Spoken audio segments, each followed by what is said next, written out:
A gente precisa, primeiro, aculturar as pessoas, porque eu te falo, pelos anos todos que eu venho trabalhando com inovação dentro de construtora, é o seguinte: se você desenvolve algo, pode ser a coisa mais legal, mais interessante para você colocar no processo, e você chega lá com aquilo desenvolvido, e você não fez a pessoa do campo fazer parte do processo, ela não vai fazer dar certo. Ela vai fazer dar errado.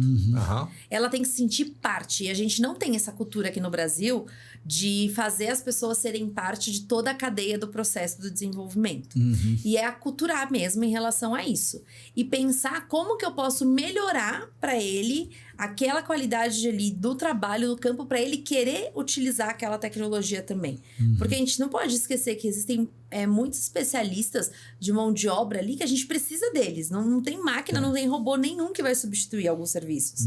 Mas a gente precisa fazer esse aculturamento realmente nas pessoas. É o passo zero, né? Da inovação.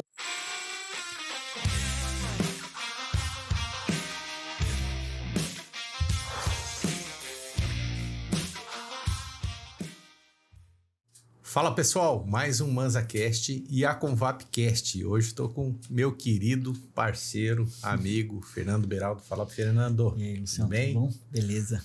Tudo jóia.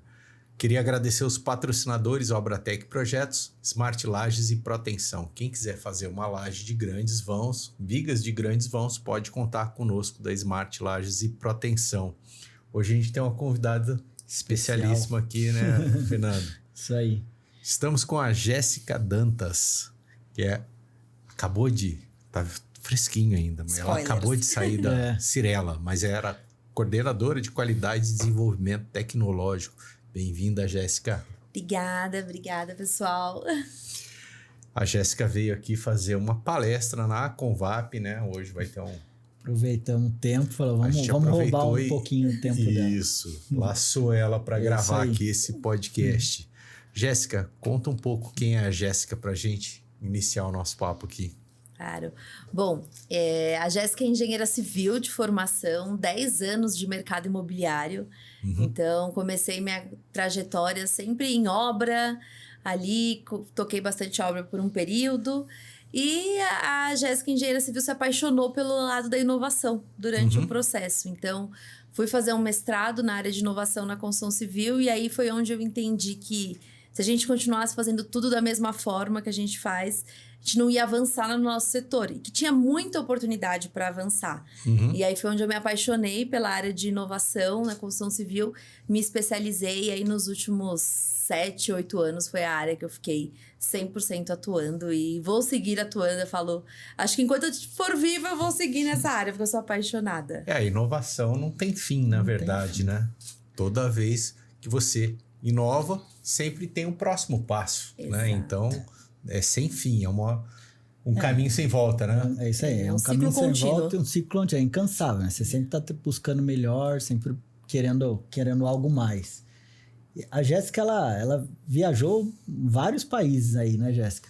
E aí você compara aqui no Brasil, compara fora, qual que é a experiência que você trouxe de fora e como você vê isso aqui no Brasil? O mercado brasileiro. Ainda mais nesse momento, né, que a gente está com dificuldade de mão de obra. E a gente precisa, a construção civil, ela é milenar, né? E até hoje o pessoal está empilhando blocos, né, Fernando? Como o pessoal diz. Então precisa dessa inovação e industrialização. Já aproveitando essa pergunta aí das viagens, né? Sim. Eu sempre fui muito de me conectar com o mercado como um todo. Foi acho que até assim que a gente se conheceu, Fernando. Eu sempre me conectei, visitei construtoras. E a primeira empresa que eu trabalhei, então antes da Cyrela, eu trabalhei alguns anos na construtora Tenda. Sim. E lá, por ela ser nacional, eu viajava muito. Então, cada semana eu estava num estado diferente, porque tinha obras do Brasil inteiro. Então, eu ia fazendo contato com as pessoas, eu ia visitar outras obras, eu ia fazendo... E eu comecei a pegar muita experiência regionalizada, porque o país, eu falo, o Brasil é tão grande, que é tão diverso, que não é uma coisa só. Cada lugar tem a sua particularidade. E eu comecei a aprender muito e consegui trazer muita coisa para o nosso dia a dia com essas trocas. E aí chegou uma hora que, depois que você já começa a perceber que você já conheceu bastante coisa aqui dentro, viu bastante oportunidade, chegou o problema da mão de obra. né? Que foi um ponto que a gente teve ali, 2023, começou... Pós-pandemia ali, né? Pós-pandemia. E aí eu comecei nessa saga de estudar tudo, ir atrás do mercado, e vi que o quê? Outros países já tinham passado por isso antes. A gente está passando agora, mas os Estados Unidos já passou por isso há um tempo atrás, a Europa também passou. E aí eu falei assim, mas como que eles fizeram? Né? E aí foi quando eu decidi, no final de 2023, eu falei, eu vou pegar o ano de 2024 para realmente fazer um benchmark em todos os países, lugares que eu puder, para entender como que o mercado funciona. Então, eu fui para os Estados Unidos, visitei obras, fábricas, principalmente as indústrias, porque industrializou muito lá. O setor. Então, peguei, fui para lá, visitei feira, fui para a World of Concrete, que é a maior feira de concreto e alvenaria do mundo, que acontece nos Estados Unidos anualmente. Visitei algumas obras e aí comecei aí. Então, aí foi um ano que eu percebi que a gente estava tendo muita coisa legal para entender nos Estados Unidos, muita coisa bacana, porque eles já passaram pelo que a gente estava passando. Mas como eles passaram há um tempo, quase 15 anos atrás, então já estava um pouco distante. Então, muita coisa que você ia se inspirar lá para tropicalizar e trazer para cá, você falava assim, putz, mas calma, alguma coisa está se perdendo ali no meio do caminho. E aí, estudando o mercado, eu vi que uma coisa mais próxima da nossa realidade que estava era a questão dos Emirados. Né? Porque o que era os Emirados Árabes há 10 anos atrás? Sim. Areia, não era mais nada, era um deserto. Deserto, né? Era um deserto. E eles não têm mão de obra. Então, eles tiveram que importar mão de obra. Como é que você faz com isso? Como que funciona? E aí, eu fui para lá para entender o mercado dos Emirados.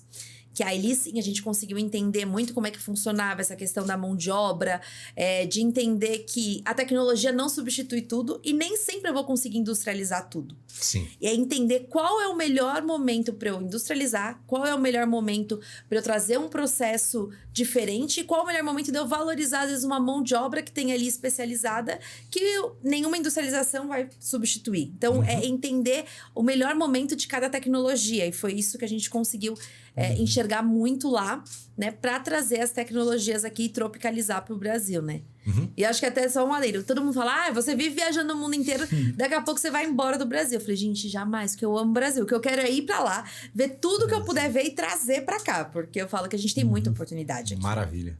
Então, falando em conhecimento, foi para os Estados Unidos. Como é que funciona o mercado lá? Eu já estive nos Estados Unidos, me lembro que as construções que eu vi lá, o cara não fazia uma casa, ele fazia o bairro inteiro, de uma vez. Steel frame, assim, ó, a sequência de casas gigante, e fazia 500 casas, 300 casas de uma vez, né? E já com ruas, com tudo, fazia já um condomínio fechado inteiro. É a infraestrutura completa, né? Exato. Então, ele vai fazer, ele tem que pensar que naquele terreno ele vai fazer as casas, ele tem que fazer a infra que a gente fala não só a parte subterrânea, pavimentação, mas precisa de uma escola, porque as cidades se desenvolvem e aquelas crianças têm que estudar naquele condado que eles moram. E aí precisa de uma escola, precisa de posto policial, precisa de hospital. Então, já faz a benfeitoria também, tudo. né? Eu falo que a parte da engenharia, ela trabalha muito com urbanismo lá.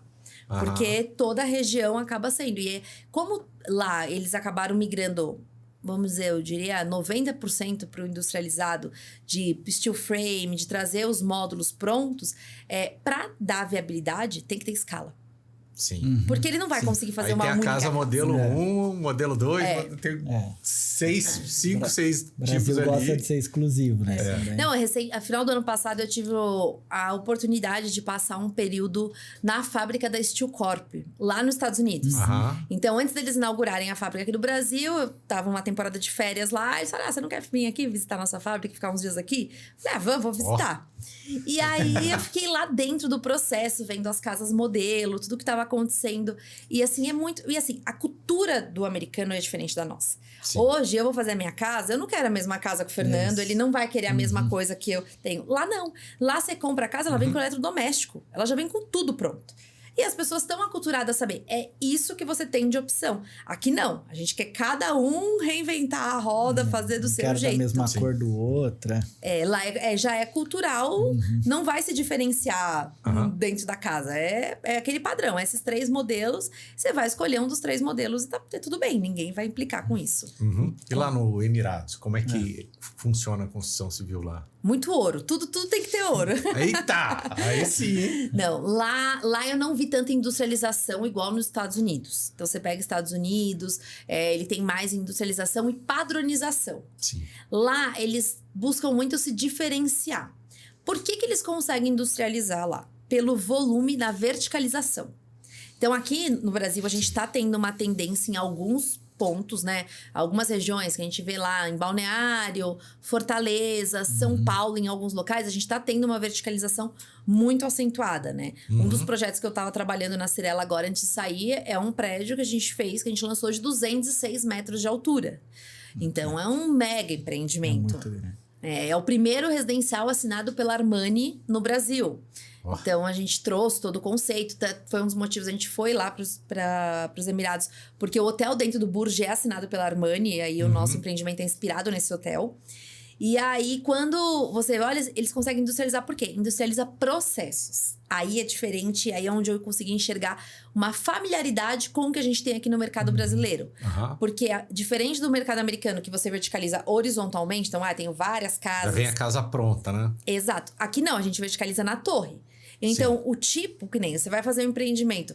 Fernando pode até falar melhor do que eu. Você vai lançar. Você tem as tipologias que o cliente pode mudar. Mesmo na própria alvenaria estrutural, você tem uma limitação. Você não consegue deixar, faz do jeito que você quiser. Você dá as opções. E lá, eles fizeram isso muito bem feito, as padronizações. E aí, conseguem industrializar nos processos. Então, nesses processos de mandar os kits para os processos, para o que tem que ser feito, a parte de logística. E assim, acho que o que mais me surpreendeu, até a Vanessa, que é a moça que cuida de todas as minhas viagens, ela até brincou comigo. Quando eu fui fechar a viagem, eu falei, Vanessa, só tenho um pré-requisito pro meu hotel, que ela pergunta tudo, né? Eu falei assim, eu quero a minha janela do quarto virada pra uma obra. Ela, não, para. Ninguém pede isso, Jéssica. Ela, não, você tá de brincadeira. Eu falei, não, eu uma quero. Vista, quero ver o mar. Ela, não, eu quero ver uma obra. Pede o Burj, pede... Eu falei, não, eu quero uma obra. Eu quero uma obra de frente pro meu quarto do hotel, porque eu quero acompanhar diariamente como que a obra funciona. E como eu fui no inverno, é a melhor época pra visitar a obra lá. Porque no verão, as obras só funcionam de madrugada. Não tem obra durante o dia. É muito quente, né? É muito quente. E no inverno, elas são 24 horas. Ela não para em nenhum momento. No inverno, quantos graus faz lá? 35, por ali. O inverno é frio, muito né? quente. Esse é o frio deles. Então, aí eu fui acompanhando. E a obra não parava. Ela era 24 horas. Mas o cara tá elevando a alvenaria, porque tem alvenaria lá, tá? Isso era uma coisa que era um tabu. Tem alvenaria lá, tem o homenzinho assentando os blocos. Tem, tá? Não é... Tem as paredes industrializadas? Tem. Mas tem o tradicional também. E aí você percebe que o quê? O abastecimento acontecia sempre de madrugada. Então, tinha uma pessoa que fazia as movimentações e estava abastecendo o pavimento. Quando a pessoa chegava no dia seguinte para trabalhar, aquele pavimento já estava abastecido e ela não ficava esperando o abastecimento para produzir. Por isso que a produtividade deles é muito alta. Então, eu percebi que eles industrializam... E o ciclo também, 24 horas, 24. Né? Mas pensa que é 24 horas, mas tem época que eles trabalham quase nada. Né? Porque no verão, apesar de ser à noite, dependendo da temperatura que chega à noite, não pode trabalhar. Porque lá as obras são controladas pela temperatura do ambiente. Então, você percebe que eles vão industrializando em processos. Que aí sim, eu percebi que era muito mais parecido com o que a gente faz aqui. Assim, de buscar fazer aqui do que realmente querer mudar 100% tudo para produzir em fábrica, né? Acho que a gente ainda não chegou nesse nível de desenvolvimento. E principalmente, eu nem sei se no setor de edificações a gente vai chegar. Então, mas você falou muito de processo, kit e a industrialização ainda está caminhando. Como que você vê isso aqui no Brasil? Porque a gente fala tanto de falta de mão de obra, de robô fazendo um embolso, mas a gente não tem um passinho antes, assim, do cuidar do funcionário, do preparar a logística. Eu acho que é de analisar como que ele vai carregar o peso. Isso não é a industrialização que está faltando ainda, esse passinho no Brasil? Acho que é o marco zero. É o marco zero. A gente precisa, primeiro, aculturar as pessoas, porque eu te falo, pelos anos todos que eu venho trabalhando com inovação dentro de construtora, é o seguinte: se você desenvolve algo, pode ser a coisa mais legal, mais interessante para você colocar no processo, e você chega lá com aquilo desenvolvido, e você não fez a pessoa do campo fazer parte do processo, ela não vai fazer dar certo. Ela vai fazer dar errado. Ela tem que se sentir parte. E a gente não tem essa cultura aqui no Brasil de fazer as pessoas serem parte de toda a cadeia do processo do desenvolvimento. E é aculturar mesmo em relação a isso. E pensar como que eu posso melhorar para ele aquela qualidade ali do trabalho do campo, para ele querer utilizar aquela tecnologia também. Porque a gente não pode esquecer que existem muitos especialistas de mão de obra ali que a gente precisa deles. Não tem máquina, não tem robô nenhum que vai substituir alguns serviços. Mas a gente precisa fazer esse aculturamento realmente nas pessoas. É o passo zero, né? Da inovação. E o que eu percebo, assim, você começa a conversar com vários incorporadores, construtores, a gente tem essa falta de mão de obra. Só que quando você vai conversar, você vai falar assim, vamos colocar uma plataforma X, vamos colocar um carrinho que ele vai conseguir carregar isso dentro do apartamento, vamos colocar uma grua que atenda 90% da laje, vamos colocar cremalheira duplo, vamos investir em logística dentro do canteiro. Ah, mas isso vai ficar caro. Já nem estudou, mas quando vê assim, muita industrialização, vai ficar caro. Só que como a gente ainda tem os empreiteiros, e aí o caro é o funcionário parado. Só que isso era da conta do empreiteiro. Só que agora tá ficando da conta do incorporador, porque ninguém tá mais conseguindo ter esse custo, se manter, e tá ficando muito caro. Como você vê para quebrar esse paradigma de falar assim, olha gente, isso é importante, isso é fundamental para nossa industrialização? Eu acho que as pessoas precisam se conscientizar. É isso, eu acho que esse é o ponto. Então, o primeiro é a questão de ficar caro.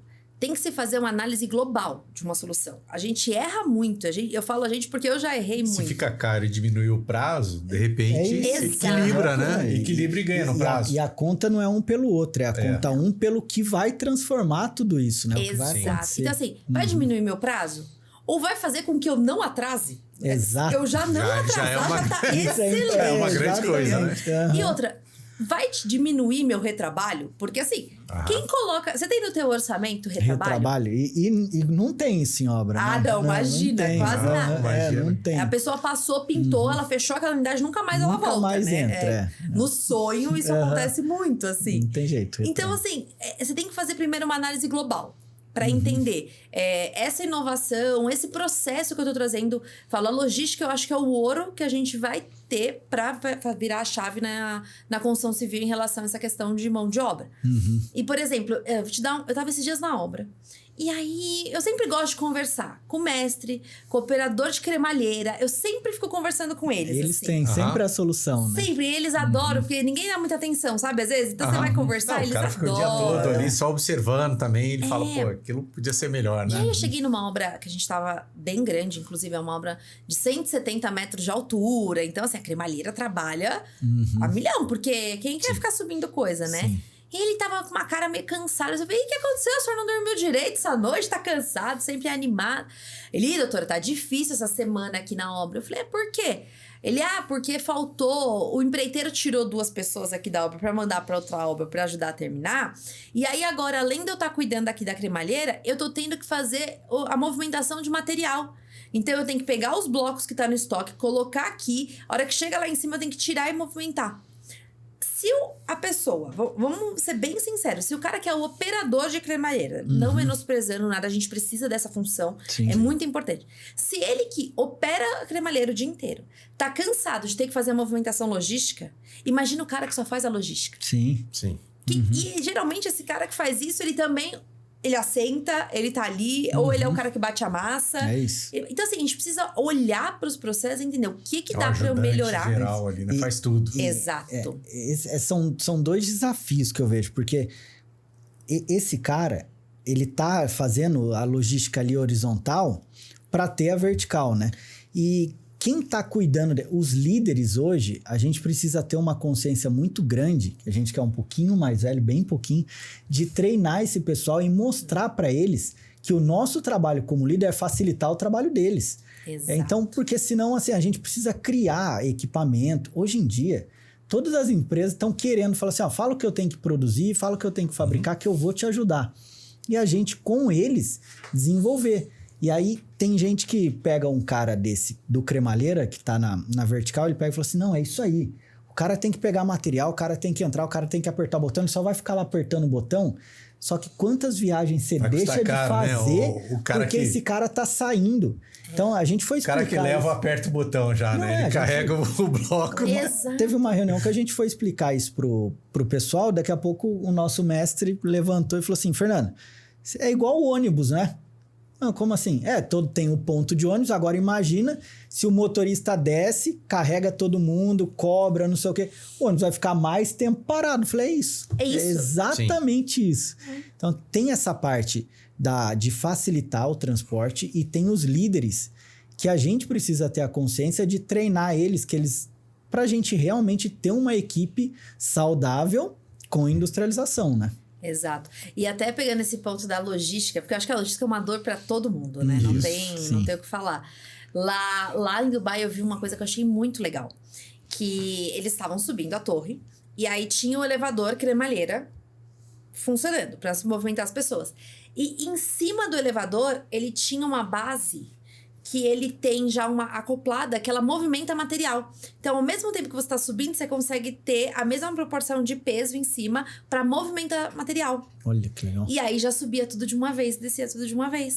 Então, são pequenas coisas, às vezes, de uma melhoria. E aí era um... Desculpa. Não, claro. Um elevador com 2 andares seria. Material em cima e pessoas cabine embaixo. Dupla, exatamente. Entendi. E aí funcionava desse jeito. E aí foi super interessante. A gente começou a conversar. Aí eu perguntei, porque lá era uma empresa que tem aqui no Brasil. E aí eu perguntei, quando eu voltei pro Brasil, eu falei pro fornecedor, por que lá tem isso? E aqui não tem? Porque ninguém nunca pediu, nem sabia que tinha necessidade disso.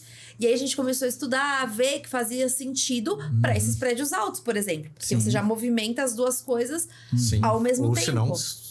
Pessoas embaixo e material em cima, ou material nos dois, né? Nos dois. Ou nos dois, exatamente. Que você otimiza. Aí você consegue mandar mais. Exato. E aí, até conversando com ele recentemente, ele falou assim, olha, vai ter a primeira obra no Brasil que vai ter. Que foi o Sena Tower em Balneário. Eles fecharam. Eu jurei que você ia falar alguma coisa. Mas o Ministério do Trabalho não deixou, parte de segurança não deixou. Porque daí tem material em cima da cabeça da... Não, mas é super seguro, sabe? É todo seguro e conseguiram validar. E aí a primeira obra que vai se colocar é o Sena Tower agora, que é o nosso edifício mais alto aí, né? E você vê nessas obras realmente um investimento em logística, em industrialização? Muito. Sério? Não, é surreal. É isso que faz a diferença do Lean, lado né? Da gente, né? Olha, eu vou te falar, assim... Bom, agora como eu já sei da Serena, eu posso falar de outros, né? Mas não, assim, eu sou muito fã dessa parte logística que a FG tem. Mesmo. Assim, se você tiver oportunidade, não deixa de ir lá. Se precisar, eu te ajudo a criar a oportunidade lá com o pessoal. Eles são muito receptivos, uns queridos. E, assim, a parte de organização de canteiro e logística que eles têm, assim... Nas obras, não tô nem falando do Sena, porque o Sena tá começando agora, tá na fundação. Mas nas obras mesmo, assim, é muito legal. E você vê, investe na logística e organização do canteiro. Isso, é a solução, porque você vai ter mais produtividade, você vai ter mais organização, você vai ter mais gente querendo trabalhar com você, porque vai pegar menos peso, vai produzir mais... É o básico que funciona, né? E assim, eu acho que a etapa 0, etapa 1 é você organizar isso. E depois que você organiza isso, aí você vê onde não tá dando resultado, aí você vai buscar outras tecnologias, outros materiais, o que dá pra inovar. Mas enquanto a casa tá bagunçada em relação a essa questão da logística, não adianta. Tudo que você mudar, ele não vai conseguir te dar o desempenho que você espera. Porque você não conseguiu organizar ali a logística, que é o ponto inicial para que tudo funcione muito bem, né? Pegando esse gancho, vamos supor que a gente entenda isso e consiga chegar num nível que a prioridade é o trabalhador para produzir, pegar menos peso e a gente fazer uma industrialização com logística eficiente. Aí nós vamos entrar nos problemas dos apartamentos, que são ciclos. Então, eu tenho X ciclos de serviços e quanto mais ciclo eu tenho, mais retrabalho eu tenho, mais gente entrando no apartamento eu tenho, mais serviço tem para fiscalizar. Como que você vê isso para a gente conseguir reduzir ciclo e ter menos retrabalho e, consequentemente, a gente vai ter uma obra mais rápida? Você vê isso, eles já pensando em... É que daí vem a parte de industrialização, que eu imagino que é drywall, é kit, mas isso realmente tá funcionando, tá pegando, tá dando certo, ou ainda mais ou menos? Eu vejo que tem funcionado muito bem. Só que a questão é o seguinte, é você ter uma definição de etapas de serviços muito bem definida e muito bem atrelado. Então eu falo, a gente, o pavimento tipo, o apartamento, ele é igual a um trem. É um vagão de cada vez. Exatamente. Não Se adianta. Misturar dois... Se misturar dois, não vai descarrilhar. É isso aí. E aí é onde a gente perde o controle da obra. Então, o pavimento tipo, o segredo é você saber muito bem definir para o teu empreendimento qual é o vagão certo para cada momento. E evitar serviços que dê retrabalho, que dê arremate ali, que tenha que vir fazer depois. Então, eu falo, aí entra de novo. Planejamento e logística antes. Porque se você estuda antes o seu pavimento tipo, quais são as atividades que você tem, o que é obrigatoriamente predecessor, que você não tem como abrir mão, e fizer esse planejamento muito bem definido, a chance de você ter um vagão atropelando o outro no pavimento tipo é mínima. Sim. Como que você vê isso hoje? Qual a industrialização que você viu e falou assim, ó, essa daqui deu certo e eu tô conseguindo reduzir ciclo? Faz a diferença, que faz a diferença, um drywall, um piso autonivelante. Drywall é até bem colocado, né? Porque aqui no mercado, pelo menos a maioria dos construtores, né, dizem que o mercado tem uma resistência com drywall, entendeu? Você fazer as divisórias internas do apartamento ali com drywall. Em São Paulo é assim também? Imagino muito, que não. muito. É? Gente, que dor que é isso. Achei que ela ia falar não. Não, é tudo drywall. O que a gente precisa fazer para mostrar que é melhor, né? Eu vou até te falar desse empreendimento de 200 metros de altura. É um altíssimo padrão. Não dá nem pra falar que é alto padrão, é altíssimo. E aí foi uma discussão que a gente teve, assim, da muito... Armani, né? Da Armani, com os projetistas, o seguinte. Eles falaram, gente, se vocês tirarem a alvenaria, é o melhor cenário.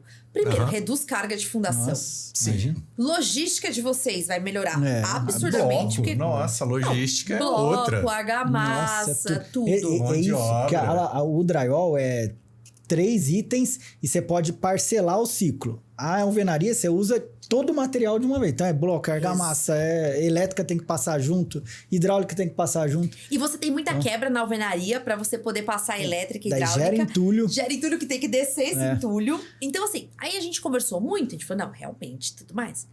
E aí, carga de fundação, gente, assim, a gente ia reduzir muito, tá? Assim, o custo de fundação ia ser um valor bem considerável financeiramente, pensando na viabilidade do 200 empreendimento. metros, quantos pavimentos? Ele dava 67, 60, 67, Com a alvenaria indo 67 pavimentos, né? Não, a redução é gigante. E sem contar o pós-obra, né? Porque assim... Sim. A movimentação daquela torre vai fissurar, não vai? O que vai acontecer? Enfim, fizemos todos os estudos e tudo mais e foi levado isso para a presidência, porque isso é uma definição de incorporação. A gente, como engenharia, faz o estudo. Incorporação. Não, o cliente em São Paulo não aceita drywall, nem alto padrão. Isso é muito triste, né? Mas ele viaja o mundo inteiro com drywall, ele vai no Airbnb com drywall e ele quer morar no bloco. Todo feito daí de você drywall. Fala, poxa, como é que faz igual piso isso? box, é a mesma coisa, é tudo. E aí a gente faz o quê? Não tem como. Então, em São Paulo existe sim essa barreira muito grande. E aí o que eu enxergo até do que a gente tem visto do que acontece? Não adianta querer mudar 100% para drywall, porque a gente tem um aculturamento de mercado que precisa ser feito com o cliente. E isso eu já falei para vários fornecedores de drywall. Falei, cara, não tinha aqueles programas de reforma do Caldeirão do Hulk que fazia... Sim. Cara, constrói casas. Vocês têm dinheiro, a indústria. Né? Tipo, vai aculturar o brasileiro de que isso é bom, né? Acho que tem que fazer, né? Tem que aculturar. Tem indústrias que tem a comparação dentro da fábrica de drywall, acústica térmica de drywall e de alvenaria. Tá, mas e o cliente vai lá? Então, mas a gente não consegue trazer isso aqui, por exemplo, um stand de venda da Cirala, que gasta milhões. Pô, gasta mais e faz um desse daí, só para ir aculturando. Sim, não, e acho que precisa. Eu acho que, principalmente, acho que não é só a Cirela ou qualquer outra construtora. As associações talvez tenham que se unir para isso. Sim. Não ser uma coisa específica, assim, de uma empresa. Talvez as associações tenham que se unir e ter, tipo, esses modelos, aculturar. Algum incentivo fiscal, sei lá. Vai ter, mudar né? o mercado. Assim, né? Agora vai ter com a reforma. Agora vai. E aí, até pegando esse ponto, eu comecei a entender. Eu falei, tá bom, não vamos ter o drywall. Ok, tem que aceitar. Imagina a decepção de todo mundo. Nossa, juro, foi uma decepção, assim, bem grande. E aí não tem. Mas aí você começa a discutir umas coisas assim, gente, mas também não dá pra ficar na alvenaria. E aí hoje já tem outros sistemas modulares, por exemplo, de painéis leves em concreto, que você é similar ao que seria uma parede de drywall, só que em cimento, com cimento. Então você consegue trazer essa industrialização e eu acho que é um caminho da evolução. Eu falo, se você não pode ter tudo, o que você pode ter do processo? Então, eu não quero mais fazer alvenaria. Então, vamos para uma parede leve estrutural ou uma parede leve de vedação que já vem os módulos ali e você coloca. É um caminho que eu acho que é muito bem promissor. É muito interessante, viabiliza financeiramente, porque eu já fiz alguns estudos. E assim, você não vai ter problema com o seu cliente, porque ó, o barulhinho não tem. A gente conhece aquele light wall, né? Você já viu? Já. Ele tem uma espuma no meio e um... São pérolas GPS, né, que ele tem dentro. Funciona super muito bem. Interessante, né? Bacana.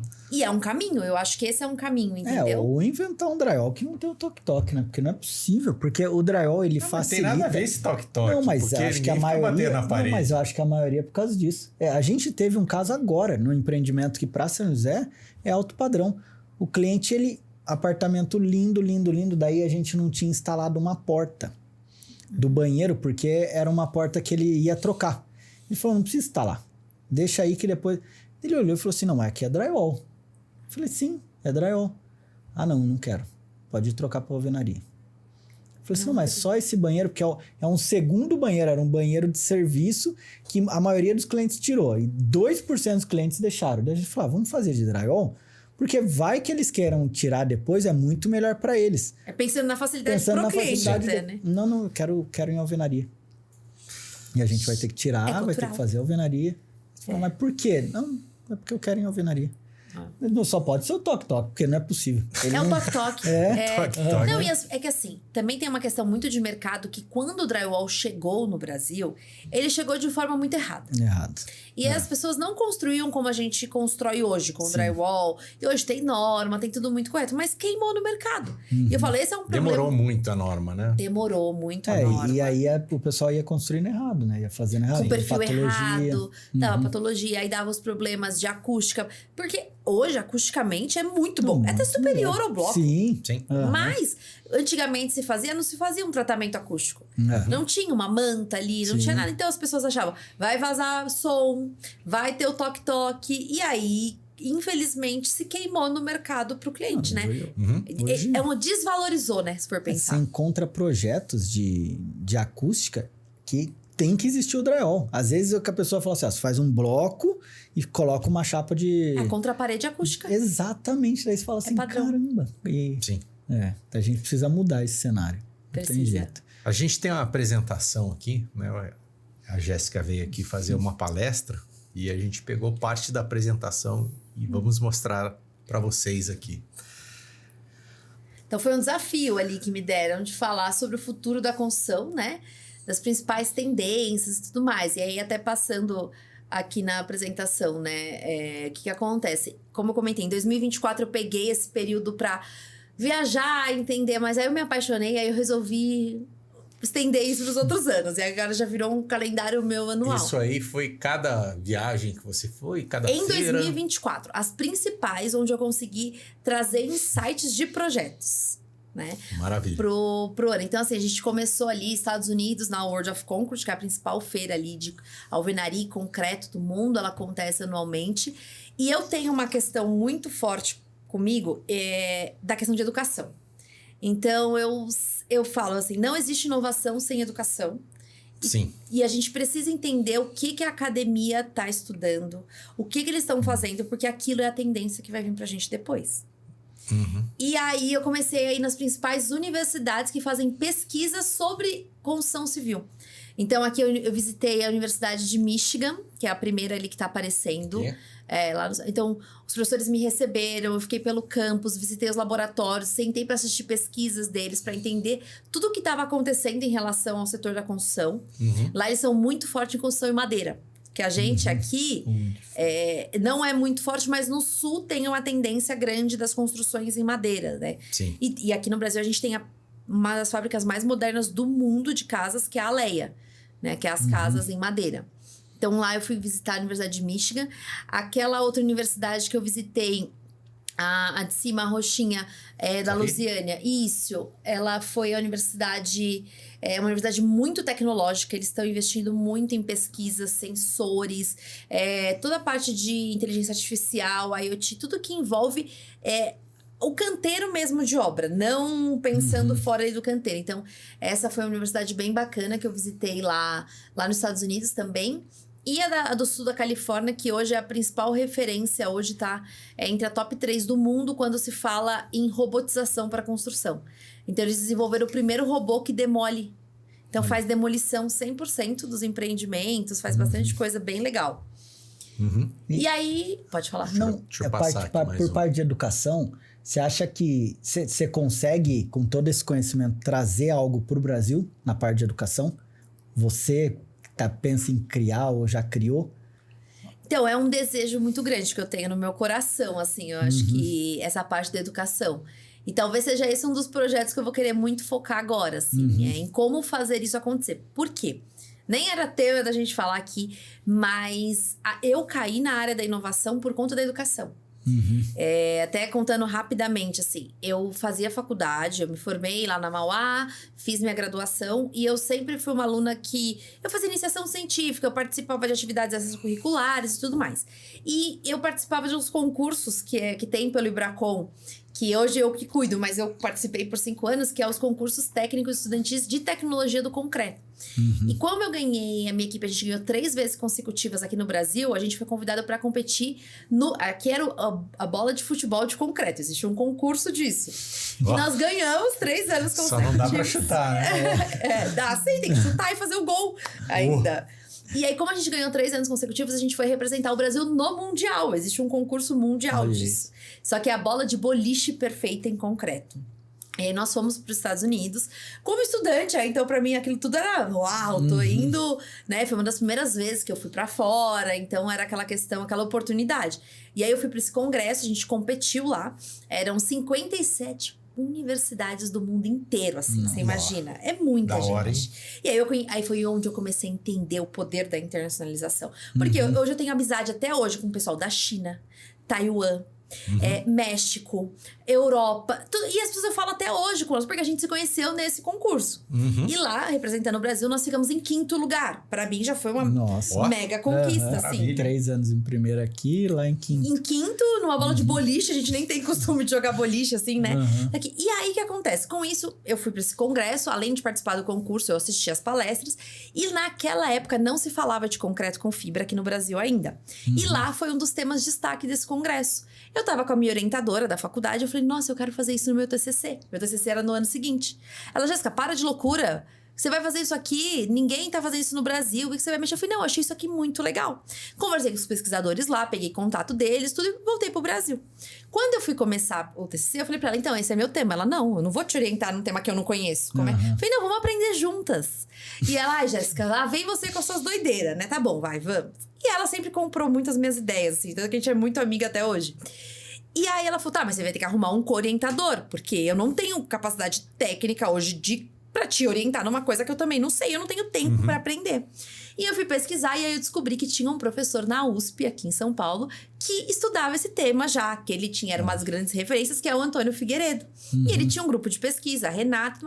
E aí eu mandei um e-mail na maior cara de pau, estudante, assim. Tem que ser, né? Quem é essa menina, né? Tipo... Mas quando o cara é pesquisador e alguém manda um e-mail, pergunta, o cara fala, nossa, eu não sei. Arrumei um amigo aqui. A Poli tem um esquema, né? De atenção e de carinho, né? Sensacional, está na meta deles, não é possível. Não é? Sim. Ele me respondeu, gente, com o maior amor e carinho. Exatamente. E falou, você não quer vir tomar um café comigo? Eu falei, É isso. E aí eu fui, conversei com ele, expliquei. Ele falou, não, eu te ajudo no que você precisar. Eu tô pesquisando isso, fiz meu pós-doc lá fora com isso. E comecei aí. Enfim, foi avançando, fiz meu TCC. Quando eu acabei, estava finalizando o TCC, na empresa que eu trabalhava como estagiária, você tinha que apresentar o seu projeto de TCC na empresa para você ser efetivado. E aí eu apresentei. Na hora que eu apresentei, um dos diretores falou assim: gente, isso aqui para parede de concreto é sensacional que essa menina trouxe. Por que a gente não tá estudando isso? E aí foi quando me tiraram da obra, me colocaram para a área de pesquisa e desenvolvimento que tinha na construtora. Eu nem sabia que existia isso. E falaram: o seu foco é desenvolver isso aqui dentro. Olha que você não vai fazer mais nada. É isso. E era tenda na época. Nossa, que fazia parede de concreto. Virou. E virou o maior case da empresa. Sim. Que legal. Então a gente tem reportagem, e aí tudo aconteceu. E aí virou um dos modelos de negócio. Hoje tem reportagem na Época, na Veja. Várias revistas fizeram reportagem com a gente na época por conta desse projeto. E aí eu tive todo o apoio da tenda nesse momento. A gente entrou fazer parte da comissão de norma. Eles me colocaram 100% dedicada a isso. A gente escreveu 5 normas pro Brasil. Hoje normas que estão aí difundidas pro mercado. E dessas normas, a gente conseguiu revisar a norma que já existia de parede de concreto. Daí foi uma briga que eu quase apanhei nessa reunião. Porque o pessoal da tela soldada não queria deixar a gente entrar com a tecnologia. E eles que mandam na norma se a gente deixar, né? E aí chegou a pandemia, falou assim: e aí, o que a gente vai fazer? Não tinha como, tive que ajudar a desenvolver o mercado chinês de fibra. A gente começou a trazer fibra da China, porque não tinha aqui no Brasil o que a gente precisava por causa da pandemia. Então, enfim, assim, resumindo, é um case que eu falo, eu tenho um case onde a educação foi o centro pra gente ter um sucesso num negócio na construção civil. Sim. E eu falo, quantas pessoas, quantas Jéssicas tem aí com ideias brilhantes que ninguém tá olhando e dando atenção, que poderia vir pro mercado e ser algo que muda uma dor que a gente tem. Porque isso era uma dor que a gente tinha lá, que a gente resolveu com esse projeto gigantesco. Então eu falo, eu tenho vontade de trabalhar com isso também por esse motivo, assim. E ser essa ponte entre a universidade e o mercado pra gente entender, assim, o que tem lá e o que tá precisando aqui que a gente pode conectar e fazer acontecer. Você ajuda muito, né, já a associação e pós também. Você não tem uma... Muito. Né? Eu falo que é meu trabalho. Só fala, tem gente que faz trabalho voluntário, em ONG. Esse é meu trabalho voluntário. Essa pós, você ajuda... Tem uma pós que você ou criou, ou é uma... Sim, coordena. É a primeira pós-graduação do Brasil em inovação e industrialização na construção reconhecida pelo MEC.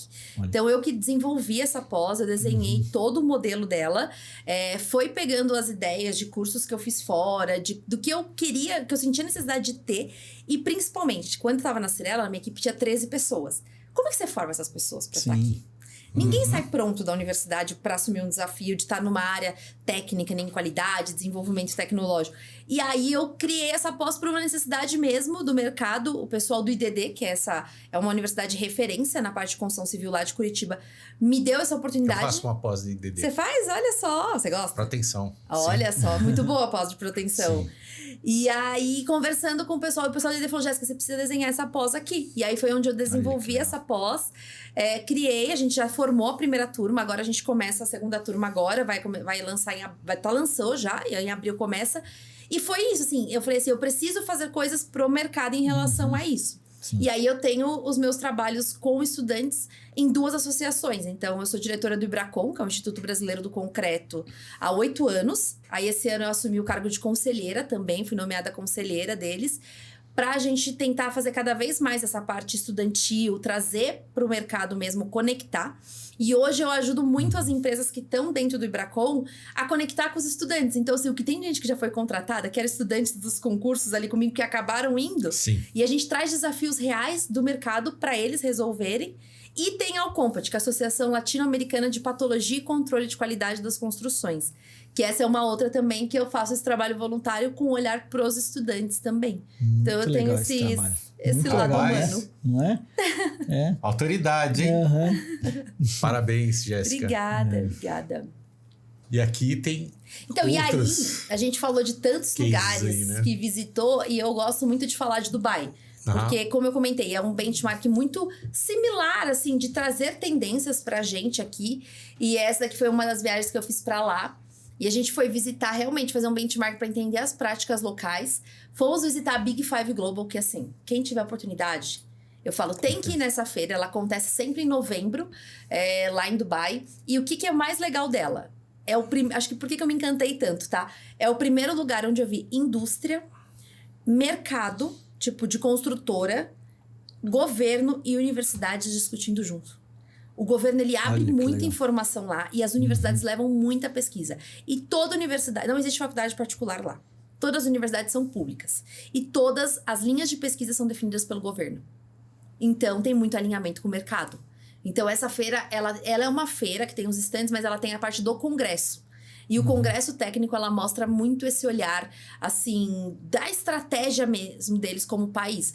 Então, eu falo assim, vale muito a pena ir. Não tem tradução, até o pessoal fala, como é que é? Mas quem tem um inglês, assim, intermediário já consegue entender que o inglês deles é bom pra ir, valeu muito a pena. E aí não podia deixar de ir lá e visitar a obra, né? Não, só pra visitar a obra, né? Porque não tem como. E aí eu trouxe alguns... Essa ideia da Global, a gente podia trazer pra cá. O pessoal da graduação, todo mundo faz o seu TCC lá, sua monografia. Sim. Se a gente junta isso com a indústria, com a parte industrial, com a empresa, a gente pode puxar isso e falar assim, faz um trabalho desse nível que você vai conseguir mudar o mercado. Em vez de você fazer algo corriqueiro. E, Fernanda, eu vou te falar que essa é uma dor das universidades, tá? Eu sou muito próxima de universidade por conta desse trabalho que eu faço, principalmente no Ibracon. Então, hoje no Ibracon, pra você ter uma ideia, nesse congresso que a gente tem em outubro, que acontece uma vez por ano, vai em média 600 estudantes do país inteiro para lá. Olha. Quantas universidades tem? Muitas. Porque 600 estudantes, a última contagem que eu fiz, eu tinha 58 universidades participando do país inteiro. Então, tem gente de tudo que é canto. E eu converso muito com os orientadores. Como é que tá? Como que você tá sentindo? Como é que tá o mercado? Os alunos estão se recolocando, enfim.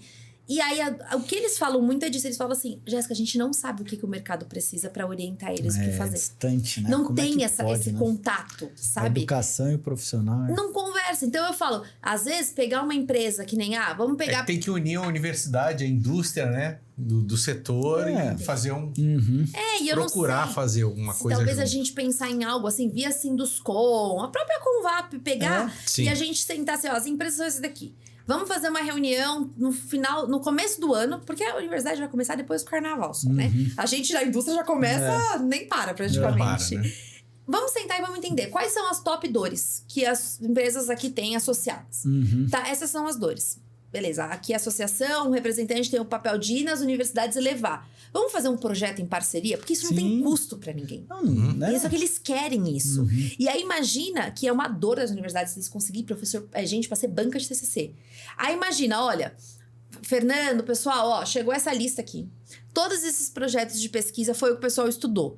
Quem quer ser banca de qual? Precisa de um de nós profissionais para ser banca em cada um deles. E vai lá, assiste. Seleciona os melhores. Leva para apresentar dentro. O melhor projeto a gente leva e desenvolve dentro das empresas. Sim.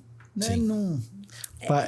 É barato. Eu falo, gente, é uma mão de obra técnica excelente e uma oportunidade grande. Barata, se você for pensar. Porque no máximo você vai pagar uma bolsa.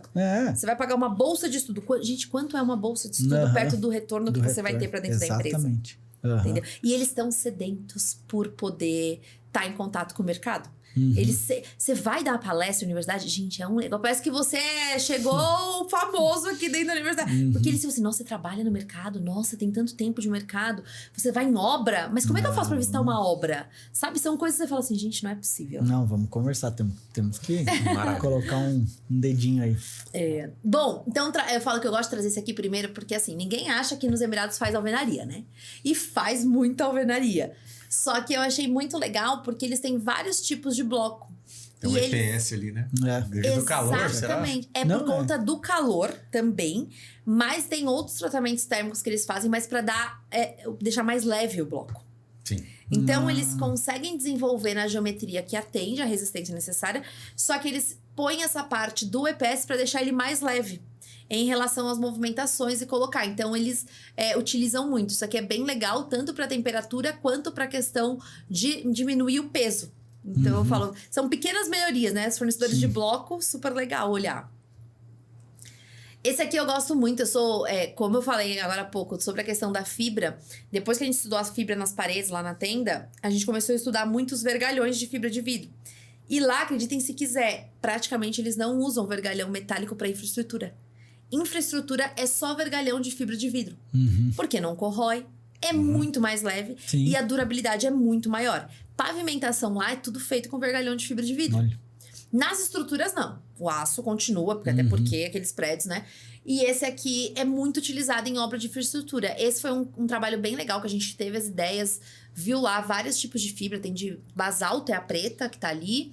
E essa aqui é de vidro. E até se der mais uma apertadinha vai aparecer. A gente desenvolveu, estudou e virou um procedimento padrão dentro da Cyrela na época.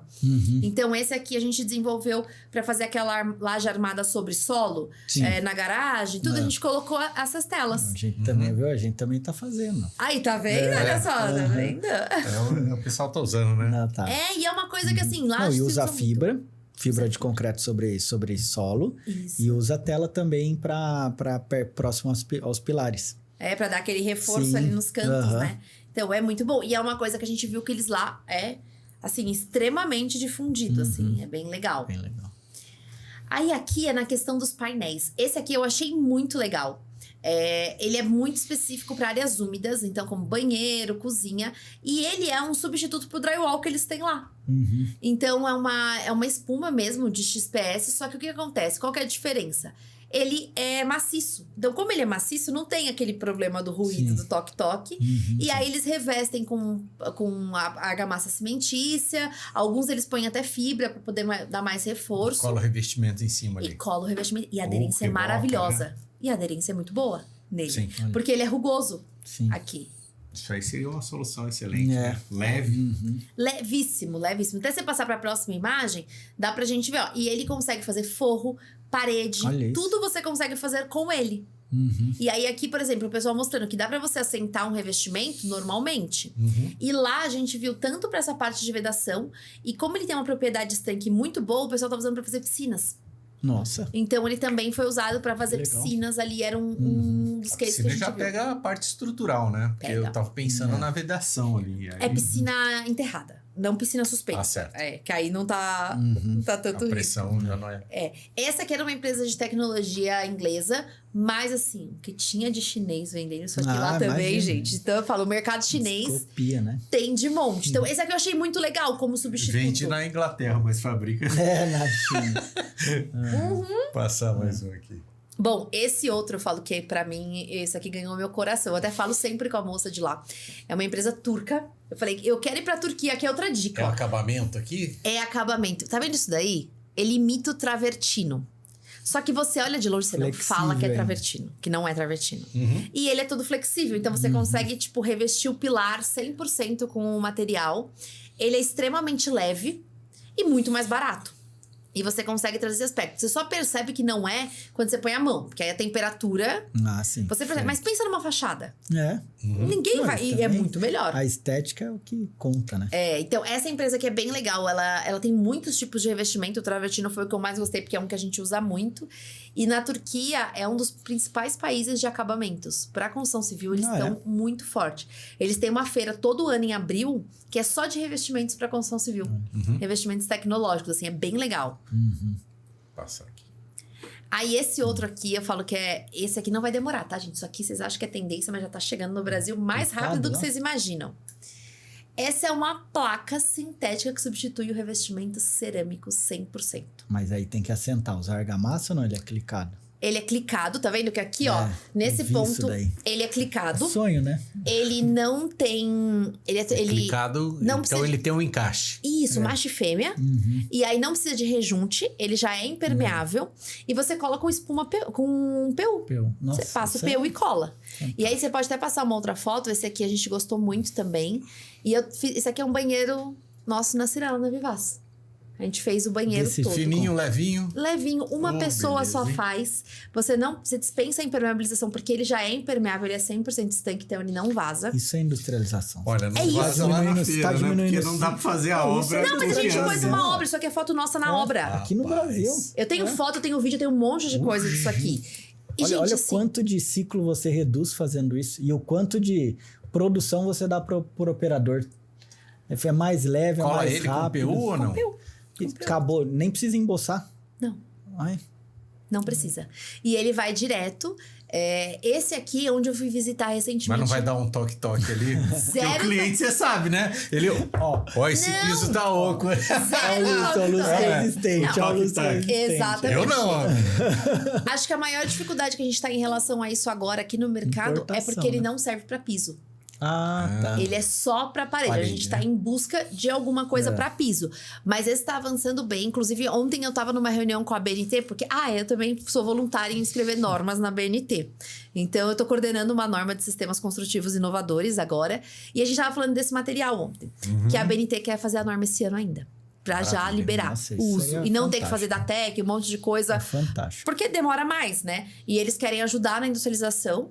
Então, isso é uma das coisas que a BNT já quer fazer a norma esse ano ainda. E evita prejuízo, tem tudo. E aí, fachada, eu falo que a fachada é o grande revestimento ali das obras, tudo é um mega diferencial. E os Emirados, eles são muito bons nisso, né? E eles trazem muita tecnologia. Então, nos próximos, a gente até vê aí que... Deixa eu passar aqui. Esse aqui é um revestimento de fachada também totalmente maleável. E eles fazem... Ele é qualquer revestimento que você quiser, eles fazem as formas dessas chapas.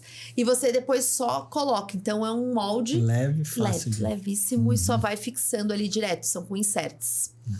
E aí, por fim, na parte de construção modular industrializada, tá vindo muito forte. Ainda mais agora... com a reforma tributária, tudo que vai ajudar muito. Então, eles trouxeram muito essa questão de você trazer módulos prontos, tipo banheiro, né? Trazer os painéis, trazer as chapas. E uma coisa que eu achei muito legal que tá no próximo é a questão de você ter o canteiro modularizado. Então, até se você... Tá vendo? São containers que ele vem fechadinho. Então, pra você trazer da China pra cá é muito fácil. E hoje é uma dor, nossa, não sei, deve ser de grande parte das pessoas, é fazer o canteiro temporário, né? Então, as áreas de vivência e tudo mais. Então, você já traz padronizado e só instala ali e faz todo o processo. Então, é muito mais também sustentável na questão de fazer barracão que tem que desmontar, de madeira e tudo mais. Mão de obra também, né? E mão de obra também. E esse aqui eu falo que é o futurista deles, são as casas cápsulas, né? Que aí isso já tá vindo bem forte. Na feira lá, né? Foi. Esse tá vindo bem forte, mas ainda tá um pouquinho distante, eu falo assim. Ainda mais a gente de edificações, coisa é um pouco mais distante, mas é muito forte essa questão das casas cápsulas também lá fora. Passar aqui. Robôs aí, né? E aí é toda a parte de robotização que eu acho que vem muito forte, principalmente pensando na digitalização, canteiro. Então, esse aqui é bem legal, tanto dessa empresa que é a Dust, quanto da HP. Até se você passar em cima, é um vídeo. O que acontece? É um robô que ele lê o DWG e ele sai fazendo toda a impressão e a marcação. Então, é como se fosse uma impressora portátil. E ele vai marcando. Então, na parte da alvenaria, a gente tem uma dor que é a marcação de laje, né? Então, já é uma etapa do ciclo que você consegue reduzir ali em relação a isso. Ele marca só a parede ou ele já marca caixinha de elétrica? Marca tudo. Nossa, marca tudo já. Tudo desde que esteja bem modelado no seu projeto. Porque ele vai ler o que tá no projeto. O que tá no projeto. Exatamente. Então, ele já marca Tem tudo. Tem 2 desafios ainda. Ele amarra a ferragem, né? Esse daqui, eu acho que também talvez não rode o vídeo, mas ele é bem legal porque mostra a amarração de ferragem tradicional com a automatizada, né? E agora a gente já viu na última versão da feira que tem os robôs para fazer a marcação. Então, o robô vem fazendo a amarração ali e vai ficando super legal. E isso aqui a gente foi teste em obra. A gente viu a diferença que dá. São pequenas coisas, é isso. Não é substituir 100% da pessoa, mas é dar uma condição melhor, né? Pra ela trabalhar. Esse também é um robô de pintura. Esse aqui foi uma obra que eu acompanhei. Foi aqui no Brasil, a gente trouxe ele. Veio de avião lá dos Emirados. O dono trouxe pra gente da empresa. E a gente usou, testou, pintou. E eu achei muito legal o resultado que a gente conseguiu alcançar com ele. Pra fazer pintura também. Principalmente, o que a gente mais achou interessante é que quanto economiza de tinta... né? Você usar o robô em relação a isso. E a mesma coisa. Lixa e pinta ou... Ele só pinta. Tá. Só pinta. E aí... Aqui de reboco, né? De reboco, Então, assim, são equipamentos. Então, eu falo, quando a gente fala da inovação, é trazer ferramentas que vão ajudar nesse processo também, né? De melhorar ali o dia a dia dentro do canteiro. Vou passando rapidinho aqui, já tá bem adiantada a hora aqui. E ela vai dar uma palestra daqui a pouco. Estamos correndo aqui. Vai dar tempo. E aí, esse robô que eu acho muito legal, que hoje é uma dor, eu tava conversando com a minha mãe esses dias, que piscineiro, quem tem casa com piscina, você não encontra mais piscineiro. É um trabalho que tá escasso. E quando você encontra... Jardineiro, piscineiro, pedreiro. Exatamente. E esse aqui é um robô que ele faz totalmente esse serviço do piscineiro. Sim. De limpeza de piscina e deixar tudo ali certinho. Ele é programado pelo celular, igual aquele robô de limpeza que já tá mais comum, que tem em casa. Sim. É o robô de piscina. Então eu falo, às vezes você vai entregar um empreendimento. Quanto custa pra construtora entregar um desse pro empreendimento? Nada. E aí, né, já consegue trazer isso pro mercado. E aqui as impressões 3D. Esse é um tema que eu falo que é polêmico. Mas esse daí é lá em Dubai. É o primeiro prédio impresso em uso do mundo. Então, esse foi o primeiro feito ali. Hoje ele é uma academia futurista de Dubai. Tem várias aulas, vários cursos lá. Tive a oportunidade de visitar e, assim, é muito legal. E aí ele foi 100%... Entrei. 100% impresso em 3D. É muito legal. Até o pessoal que vai pra Big Five esse ano, eles vão visitar. Esse aqui é uma prefeitura de um emirado, lá em Dubai. Sim. Esse também 3D aqui, né? Tem até uma máquina aqui.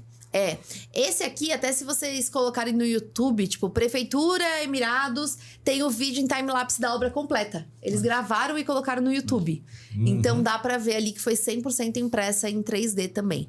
E aí, voltando só um pouquinho no outro, só pra eu comentar, acho que isso aqui é um ponto importante, né? Eles têm um incentivo muito grande do governo pra usar a impressão 3D. Por isso que eu falo, quem quer estudar sobre isso precisa olhar pra lá. E aí saiu, né, uma diretriz do governo que até 2030, o objetivo deles é substituir 1/4 dos atuais edifícios públicos por construções erguidas 100% em tecnologia de impressão 3D. Então, eu falo, eles não estão fazendo isso à toa, né? Tem redução de custo, que é o principal ponto, né? E eles conseguem um design diferenciado também. Exato, que eles gostam muito disso. Então, é uma tendência muito forte que tá vindo. Os Emirados estão puxando isso bastante. Legal, deixa eu passar mais aqui. E esse aqui a gente vai ter que gravar um outro episódio, porque se eu for falar... Porque, além de tudo, ano passado eu fui pra maior feira de inovação do mundo. Vamos rapidinho, que tá acabando já os slides. No Japão. Não, esse aqui a gente vai ter que marcar outro episódio pra eu falar do Japão. Vai ter um... Só do Japão pra gente falar. O Fernando vai pro Japão também esse ano, aí ele a gente volta e grava. Já tá convidado, hein? Vamos lá. E aí, aqui a questão de mostrar que lá a inteligência artificial, ela já é real, assim, no mercado, sabe? Então, hoje é legislação lá nos Emirados, você tem que usar a inteligência artificial nos seus projetos, não tem como não usar. Toda a parte de legalização envolve inteligência artificial. Então, eles estão usando muito lá, a prefeitura usa muito para todos esses momentos. E eles trouxeram esse dado, né? Que 83% das empresas já adotam IA para otimizar processos internos e aumentar a eficiência. E o principal ponto que eles começaram foi na fase de licitação. Toda a parte de análise documental é toda feita por IA hoje lá. Não tem mais isso de ser feito por humano. É um incentivo, né? Bom, parabéns, Jéssica. Fantástico. Que honra, hein? Que honra. Uma autoridade aí na área de inovação, Jéssica Dantas. Um prazer bater um papo com você. O tempo pra ela passa diferente do que pra gente, né? Você viu quanta coisa ela faz? Eu tava pensando, nossa, como que ela faz tudo isso? Eu acho que eu trabalho muito, pô. Obrigado.